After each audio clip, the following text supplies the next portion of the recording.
the simple things in life. Either it does or doesn't feel right. It's the simple things in life. Come on, baby, let's ride.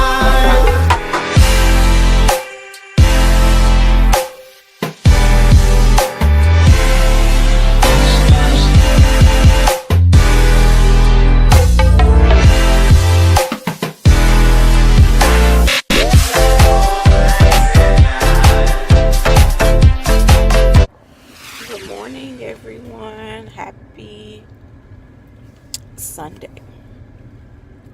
I am finally about 80% with my stomach. I feel like I'm completely almost better. My stomach just started cramping, but I only had one Jello. I'm gonna go get a biscuit, so that means I am able to eat regular foods. I didn't eat that much yesterday, but I did eat a taco, which probably wasn't the best choice to start with, but I was hungry, y'all. Like,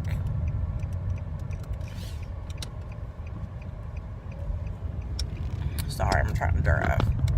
I was extremely hungry, so therefore I'm trying to fix my mirrors and hold this because I have no clue where my car clip is at from when I came back from visiting my son and from Junior Olympics. Like, from one suitcase to the next, I don't know where stuff went.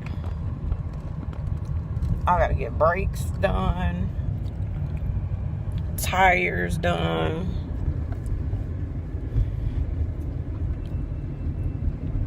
So, anywho's, yesterday our dear friend Asha was laid to rest. Well, she was cremated, but her memorial service was yesterday.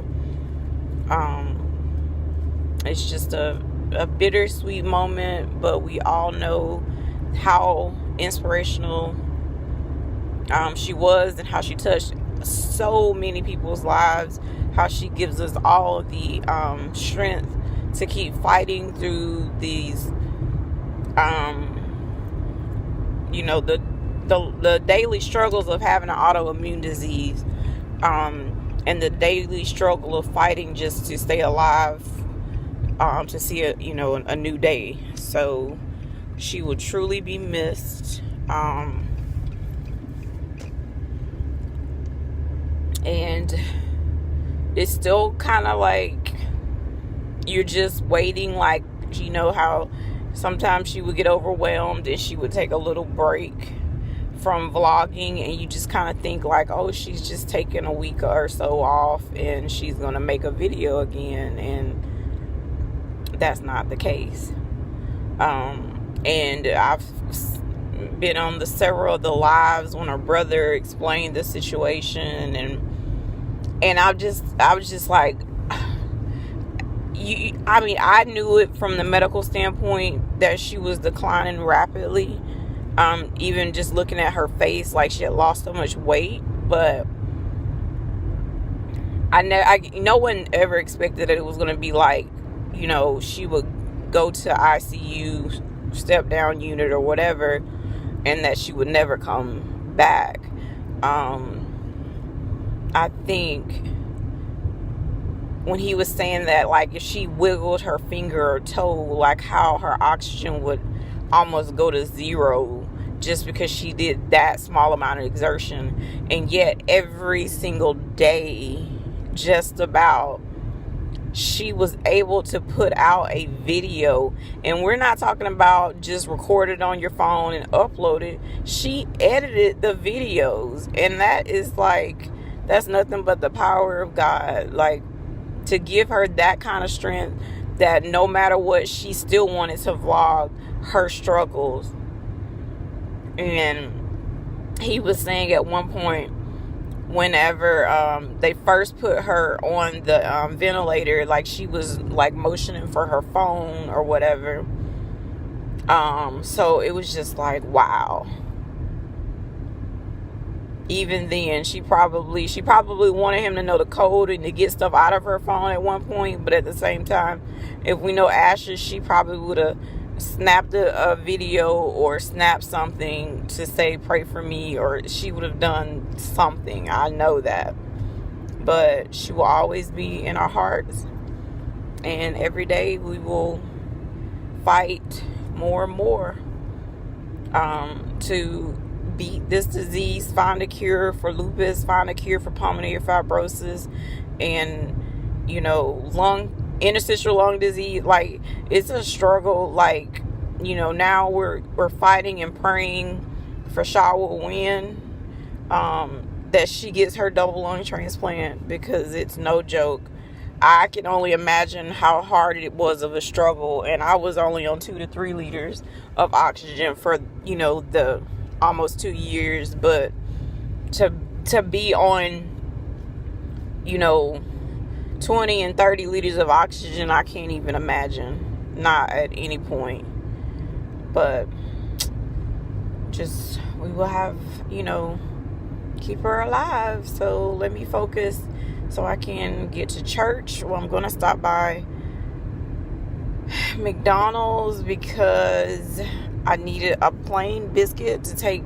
Since I'm on 2 antibiotics, I needed to, like I said, I had to delete some stuff. I'm on 2 antibiotics, so I need to get like a plain biscuit from McDonald's just to get the other antibiotic down, because I only had the one Jello left. Y'all hear my brakes? They sound horrible. So guys, I forgot to say one thing. Still ain't at church yet. It takes me like 20 minutes. So yesterday I had so much energy. I was able to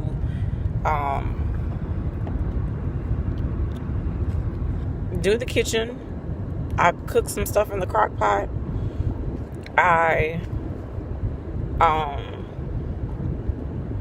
What else did I do? I cleaned her shower, and I redid the linen closet on the guest side of the house, and I made one of the guest bedrooms up. So I felt so good, and I've been off of my self-step. I stopped it on that Sunday, but then I went into the hospital that Wednesday, and I started it back because that's what they gave me. And I took it all the way, like I was supposed to, up until like that Sunday when I got sick again with my stomach. And so therefore I couldn't keep any food down, and I literally wasn't taking any of my meds except for trying to take the Finnegan and Bentyl to try to stop my stomach from doing all of the craziness with the diverticulitis. And so I think like I told you guys, I think in one video, that I think I had like a muscle relaxer and maybe a pain pill that entire time, because I couldn't tolerate food. So I'm not gonna, like, if I can't keep food down because I'm throwing up and have diarrhea, like, I can't, And so I have not resumed it, which when I'm on this strong of 2 antibiotics, this is when they stopped me before, and I ended up with my lung issue and being on oxygen. So I'm just trusting and believing, but it's just amazing how that short amount of time being off, how you feel different. And it could just be a whim that I, having a good day and that's it. I mean, I will say I'm tired. I'm extremely tired, like fatigue, but I've just been pushing myself through it. And I've been okay. But I mean, I will probably, I don't know, will I go back on it? If I will, I don't think I'm going to be doing 2,000 milligrams a day like I was before.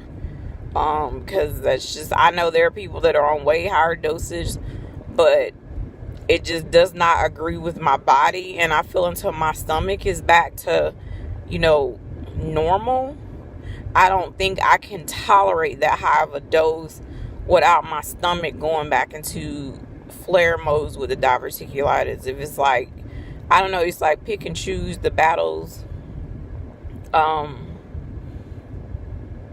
to what's best, but I don't know. But we'll see. But I just wanted to give you guys that update.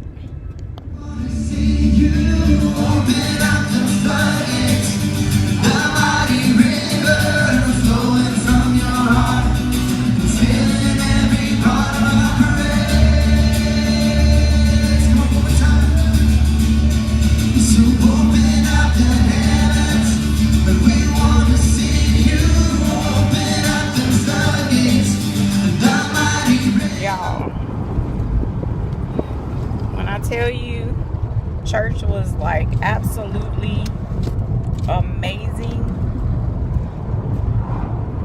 Why did the preacher start off with saying sometimes in life when you gotta go through transformations, you know, just like the butterfly? And I almost lost it, y'all.